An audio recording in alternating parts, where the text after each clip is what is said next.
অভিজিৎ মুখোপাধ্যায় এখন কোথায়, মানে তার রাজনৈতিক অবস্থান ঠিক কী জানেন? বলতে পারবেন? না, আমজনতার কাছে এর উত্তর নেই। উত্তর নেই বাঘা বাঘা রাজনীতিকদের কাছেও। কংগ্রেসের অন্যতম নেপথ্য নায়ক, দেশের বহু রাজনৈতিক পথ পরিবর্তনের সাক্ষী ও অনুঘটক প্রাক্তন রাষ্ট্রপতি প্রণব মুখোপাধ্যায়ের পুত্রের এই হাল। তাকে কি ভুলে গিয়েছে তৃণমূল কংগ্রেস? নাম প্রকাশে অনিচ্ছুক এক হেভিওয়েট তৃণমূল নেতার কাছে অভিজিৎ মুখোপাধ্যায়ের নাম করতেই উত্তর আসে, তিনি কে? কংগ্রেসের টিকিটে মুর্শিদাবাদের জঙ্গিপুর লোকসভা কেন্দ্র থেকে দুবার সাংসদ হয়েছিলেন অভিজিৎ। তার আগে হয়েছিলেন বীরভূমের নলহাটির বিধায়ক। 19 লোকসভা ভোটে হারের পর থেকেই তিনি কার্যত ভ্যানিশ হয়ে গিয়েছিলেন রাজনীতির ময়দান থেকে। অধুনা তার আর দেখা নেই। 2021 সালের জুলাই মাসে তিনি তৃণমূলে যোগ দেন।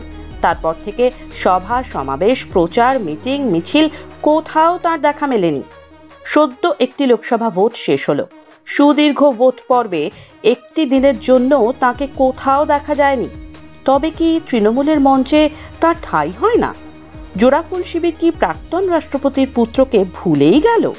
সম্প্রতি শোনা যাচ্ছে কংগ্রেসে ফিরতে পারেন অভিজিৎ। ঘরে ফিরলে রাজনীতিতেও কি কামব্যাক হবে? উত্তরের অপেক্ষায় রাজনৈতিক মহল। ফলো করুন দৃষ্টিভঙ্গির টুইটার, ফেসবুক, ইনস্টাগ্রাম, সাবস্ক্রাইব করে দিন ইউটিউব চ্যানেলটি।